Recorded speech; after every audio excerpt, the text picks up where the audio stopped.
It's been a while and I decided that I would make another video today.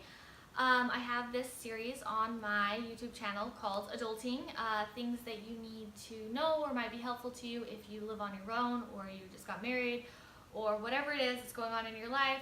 This is just kind of my crash course helpful videos. Today's video is going to be on organizing your finances, your receipts, like all of your income and expense information, and creating your own bills binder. I got this idea from my sister-in-law, and I have a younger sister who just moved out on her own for the first time. And so I told her I would make this video. So Sam, this one is for you. There are links in the description box for free printables. They're very basic. It's basically just a table with worksheets so you can organize information, and I'll go over all of that in just a second, but you can just click on any of the links in the description and it will take you to a Google document. You do have to be signed into a Gmail account to access them, so if you don't have a Gmail account, just set one up.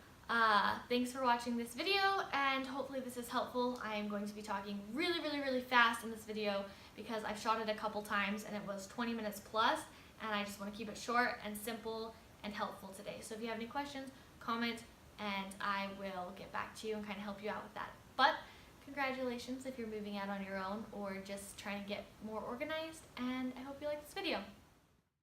Okay guys, I'm going to make this as fast as I possibly can and just go through it.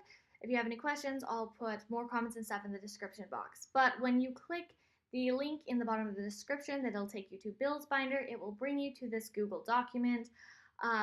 You'll just go right over here to File, and then down to Make a Copy. Name it whatever you want. Then click OK, and then it will open a new version of the Bill Binder, but this one you can actually edit. So then with this one, there are a couple of different pages. There's 5 pages in this worksheet. The first one is your monthly overview. You'll just fill out the information. So where it says job account, that is your job. Then you'll put in roughly what you make every month. Now you'll take the number that you get on your paycheck. So let's say you get a paycheck for $550. Your taxes and deductions will probably be about $100, so your take home is about $450.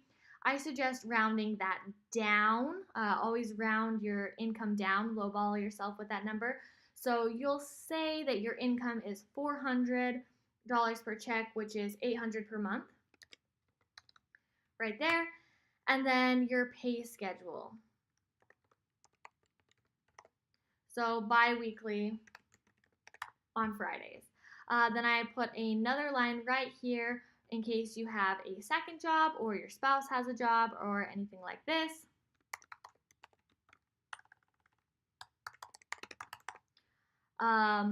Roughly what they make or you make off that check or that job every month, and then when they get paid.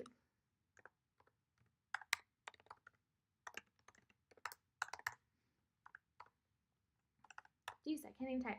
And then right under here where it says company, these are the bills that you have to pay every month. So you'll put things like rent, power, car, internet, all sorts of stuff. The days that those bills are due on.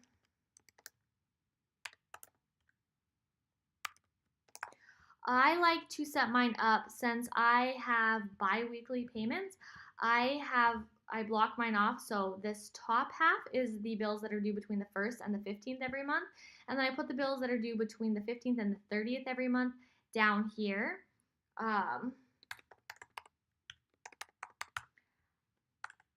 Like that, so that I can pay attention to, okay, these come out of my first check, these come out of my second check. So you may want to do that as well. Moving on to the next worksheet is your monthly budget. So your estimated income. So we make $24 every month. And then this is where you'll put your estimated expenses, which is the total after all of your bills. So whatever that is. And you want to make sure that the difference between how much money you make every month and how much money you spend every month is at least $200. That gives you a little bit of wiggle room in case, you go over your data usage on your cell phone, or you run the internet too long and your power bill is more than you expected. That gives you a little bit of a safety net just in case. And then you'll just copy all of your bills, right here that you have: rent, power, car, internet, phone.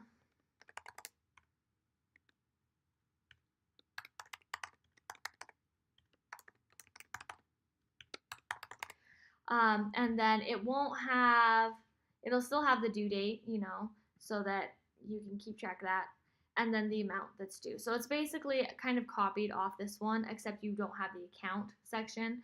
And the account section up here is just for how you pay, like paycheck for that, use your debit card for that, paid cash for that. That's just how I keep track of it. So this just goes over that, and then your estimated expenses is your total after this. So you'll add all of your bills right here, and then you'll have things like groceries, which I recommend for your grocery budget, you do $50 per person per week. So for me and my husband, that's $100 per week. So we spend $400 a month minimum. No, that's not right. So it would be $500, because I always say that there's 5 weeks that way. So it would be $500 a month in groceries for us. Now, if you don't use that full amount every month for your groceries, that's fine. You don't have to spend $500 every month on groceries, but you need to budget yourself a minimum amount of $50 per person per week. This is an area that you really want to have a little extra money in. If you have a difference, put it in a savings account or do whatever you want with it, but just make sure you have that. Then obviously you're going to have other expenses like pets, or fuel. Probably spend like $100 a month on gas if you drive a car. If you drive a truck, it's probably way more than that.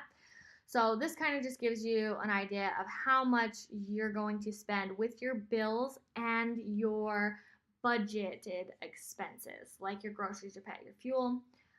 So this next page right here that says company name, you're going to want to copy the whole page.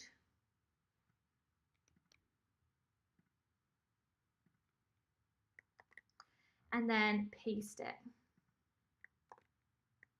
Do that a couple times, once for every bill that you have, and then you're going to change the company name to whatever the bill is. So for this, it would be the phone bill. And then I actually use Verizon. So I just put the companies that I use. This is the phone number that you call to pay your bill, the address or website you use to pay your bill, about what the bill is every month, about what you're going to have to pay, what day it's due on, your account number, your PIN. You can change all this, it's customizable. Then in the dates column right here, I've given you 15 squares. That's one per month of the year, plus 3 extra. So you just put what day that you paid your bill, how much you paid, what account you used, and the reference number.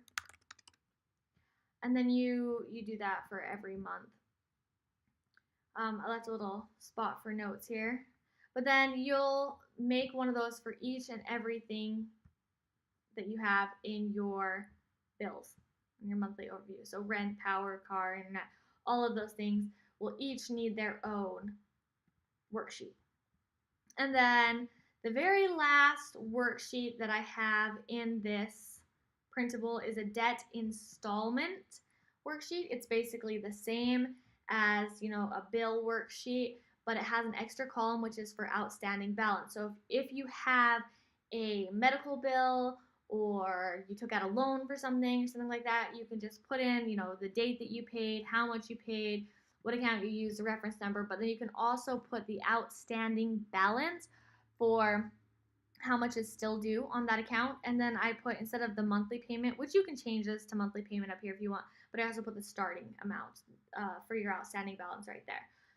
So then if you scroll down to the very last sheet right here, it's just some budget guidelines, some good words of wisdom and tips and tricks to keep you out of trouble, such as rent should not exceed 1/3 of your monthly income. That's a common known fact. Pay your bills first. I get paid on the first. All my bills for that check come out on the second, and then I survive off what's left from that. If you wait and buy things that you want and things that you need, and wait to pay your bills until the end of your check to hold on to the money in case you need it, something will definitely come up and you will not be able to pay all of your bills. I don't know why this works, but you have to pay your bills very first thing and then just forget about it.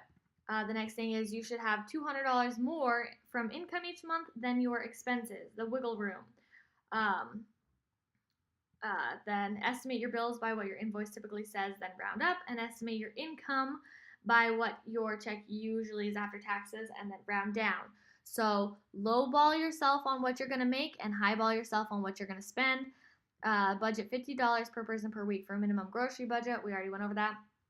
This one right here, claim 0 on your paychecks. When you fill out that little piece of paper at the beginning of your employment, and you can change it at any time, so don't be afraid to ask your employer, even if you work there for a while, just change your tax amount so that you have 0 dependents. Do not claim yourself as a dependent. This means that the IRS is not going to give you any exemption from paying the full amount of taxes because you have to take care of yourself or a spouse or a kid or whatever it is.